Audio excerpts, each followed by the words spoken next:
একদিন একটা লোক আল্লাহর সৃষ্টির ভুল খুঁজতেছিল।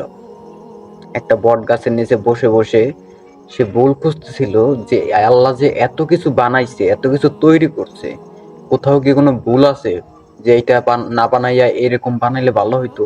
দুনিয়ায় তো এরকম মেলা কথা কওয়া যায় যে ও যদি এটা না করে এটা করতো তাইলে মনে হয় ভালো হইতো। তো আল্লাহ যে এত কিছু বানাইছে এর মধ্যে কি কোনো ভুল নাই? তো তার ভুল খুঁজতে যাইয়া সে একটা ভুল পাইলো। ভুলটা হইলো যে তার মাথার উপর যে বট গাছটা, মানে সে যে ছায়ায় বসছে, বট গাছের ছায়ায়, সে এত বড় বট গাছের, এত বড় গাছটার ফলগুলো এত ছোট ছোট কেন? এত একটু ফল, এটা তো আরো বড় হইতে পারতো। যে যেমন বড় বড় ডাব গাছের ডাবগুলো বড় বড়, তাল গাছের তালগুলো বড় বড়, তো এই তালের মতো তো হইতে পারতো। এইসব কথাগুলো চিন্তা করতে করতে সেই গাছের নিচে শুয়ে পড়ে। তার একটু চোখে ঘুম ঘুম ভাব আসে। সে ওইখানে একটু ঘুমানোর চেষ্টা করে আর কি, উপর দিক হইয়া ঘুমাই পড়ে। কিছুক্ষণ পর তার ঠিক নাক বরাবর একটা ওই বট গাছের ফল পড়লো একদম নাকের উপরে।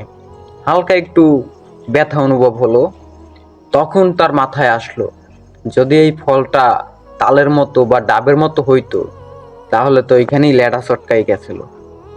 তো সাথে সাথে লোকটা সিজদায় পড়ে যায়, আল্লাহর কাছে মাপ চায় যে আল্লাহ আমি ভুল করছি, আপনার সৃষ্টির কোনো ভুল নাই, আপনি যেইটা যেইভাবে যেমনি দরকার এমনি বানাইছেন।